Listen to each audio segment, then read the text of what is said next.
Hello everyone, welcome to Ankit Chaudhary Education, and today we will discuss the question number 15th from chapter number solids of class 11th physics. Guys, हमने पहले 14 questions तक discuss कर लिया है और 15वां question आज हम पढ़ने वाले हैं जो कि है बल्क मॉडुलस ऑफ इलास्टिसिटी। सवाल यही है कि क्या होता है बल्क मॉडुलस ऑफ इलास्टिसिटी। अच्छा, अब जब बात करते हैं बल्क मॉडुलस ऑफ इलास्टिसिटी की तो कहा जाता है कि इलास्टिक लिमिट में रहते हुए, यानी कि आपको उसका इलास्टिक लिमिट ब्रेक नहीं करना, ये नहीं करना कि आप उसको स्ट्रेच कर दो जो कि परमानेंटली स्ट्रेच ही हो जाए, नहीं ऐसा नहीं करना, उसकी लिमिट रहनी चाहिए। इलास्टिक लिमिट में रहते हुए अगर आप कभी भी रेशियो निकालते हो नॉर्मल स्ट्रेस का और वॉल्यूमेट्रिक स्ट्रेन का तो उसी कहा जाता है मॉडुलस ऑफ इलास्टिसिटी। बहुत सिंपल है, यानी कि अगर मैं यहाँ पे लिखने की कोशिश करूँ मॉडुलस ऑफ इलास्टिसिटी, तो यार ये देखिए modulus of elasticity is equal to normal stress divided by volumetric strain. अब नॉर्मल स्ट्रेस क्या होता है, वही नॉर्मल जो आप स्ट्रेस लगाते हो फोर्स अपॉन में एरिया, लेकिन वॉल्यूमेट्रिक स्ट्रेन ये वाला वर्ड बहुत ज़्यादा इंपॉर्टेंट हो जाता है, इसलिए कि वॉल्यूमेट्रिक स्ट्रेन का मतलब होता है change in volume divided by original volume, ये होता है आपका वॉल्यूमेट्रिक स्ट्रेन। तो इस चीज़ का ध्यान रखना है आपको। अब इस क्वेश्चन को आगे देखते हैं। ये मेरे पास एक रेक्टेंगल दिया हुआ है, मान लीजिए कि आपने इधर से प्रेशर लगाया या फोर्स लगाया, आपकी मर्जी है। हाँ, वही बात है कि अगर फोर्स किसी यूनिट एरिया में लगता है तो उसे प्रेशर कहते हैं। अगर फोर्स किसी भी यूनिट एरिया में लगता है, फोर्स जो है किसी यूनिट एरिया में लगता है तो उसको प्रेशर कहते हैं। तो एक तरीके से प्रेशर और फोर्स एक ही बात है, बस एरिया का फ़र्क आ रहा है यहाँ पे। चलिए, आपने यहाँ पे मान लीजिए कि प्रेशर लगा दिया। अब आपके द्वारा लगाया गया प्रेशर इसके ओरिजिनल वॉल्यूम जो पहले से वी था उसको चेंज करके माइनस ऑफ डेल्टा वी पे ले आता है, मतलब माइनस ऑफ डेल्टा वी जो है यहाँ पे चेंज इन वॉल्यूम आ जाता है।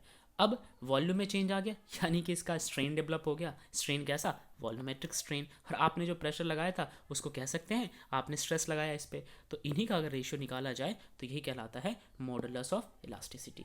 अच्छा देखिए, मॉडुलस ऑफ इलास्टिसिटी को कैसे लिखते हैं, के से रिप्रेजेंट किया जाता है, वही normal stress divided by volumetric strain. Stress का फॉर्मूला होता है फोर्स अपॉन में एरिया, और वॉल्यूमेट्रिक स्ट्रेन का फॉर्मूला होता है change in volume divided by original volume.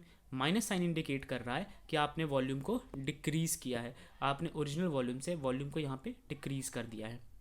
आगे बढ़ते हैं। देखिए, फिर इसी फॉर्मूले को यहाँ पे ड्राइव कर दिया गया थोड़े अच्छे तरीके से, तो मैं यहाँ पे आपको करके दिखाता हूँ। सिंपल सा ही है। देखिए, के जो था वो चल रहा था आपका फोर्स अपॉन में area whole divided by change in volume upon में एरिया। ध्यान रहे मैं यहाँ पे माइनस साइन यूज़ नहीं कर रहा, वो सिर्फ डायरेक्शन के लिए है। चलिए, अब ये वाली वैल्यू सबसे ऊपर जाएगी, ये वाली वैल्यू यहाँ पे जाएगी, तो मैं यहाँ पे वही चीज़ कर रहा हूँ, K is equal to force upon में एरिया मल्टीप्लाई बाई जो नीचे वाली वॉल्यूम था वो ऊपर चला गया, चेंज इन वॉल्यूम अपनी जगह पे है, राइट। ये वाला यहाँ पे आ गया तो यहाँ लिख दिया।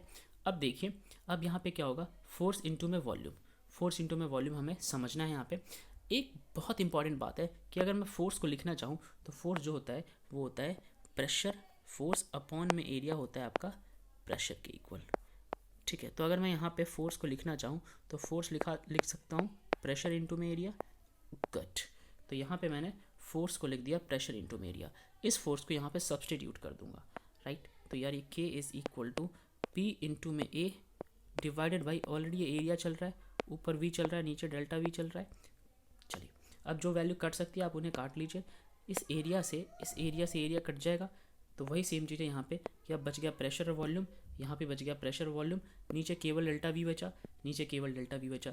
मैंने बताया था माइनस साइन होता है डिक्रीमेंट के लिए, आपने घटाया है तो ये चीज़ यहाँ पे आ गई आपके पास के, ठीक है। अब ये के आपका व्हाट वाज के was your modulus of elasticity, right. तो this is your modulus of elasticity, बहुत इंपॉर्टेंट क्वेश्चन था।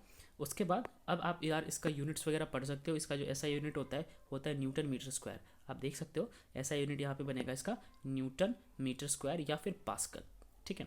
और डायमेंशन फॉर्मूला होता है इसका ml1 t-2। चलिए, अब 16 क्वेश्चन को डिस्कस करते हैं। इस क्वेश्चन को, इंपॉर्टेंट क्वेश्चन है ये भी। कंप्रेसिबिलिटी का क्या मतलब है, जो भी रेसिप्रोकल आता है बल्क मॉडुलस ऑफ मटेरियल का उसी को हम कहते हैं कंप्रेसिबिलिटी। देखिए, ये हम पढ़ रहे थे बल्क मॉडुलस ऑफ इलास्टिसिटी जिसको हम के से लिख रहे थे, तो इस के का अगर मैं रेसिप्रोकल कर दूँ, तो ये बन जाएगा अपना कंप्रेसिबिलिटी। वही अगर भाई इसकी यूनिट है न्यूटन मीटर स्क्वायर, तो ये उल्टा हो जाएगा, मीटर स्क्वायर प्लस में चला जाएगा, न्यूटन इन्वर्स में आ जाएगा। बाकी सेम चीज़ है, इसका भी डायमेंशन फॉर्मूला होता है m-1 l +1 T-2, राइट। तो ये क्वेश्चन भी डिस्कस कर लिया हमने, बाकी क्वेश्चन हम नेक्स्ट क्लास में पढ़ेंगे।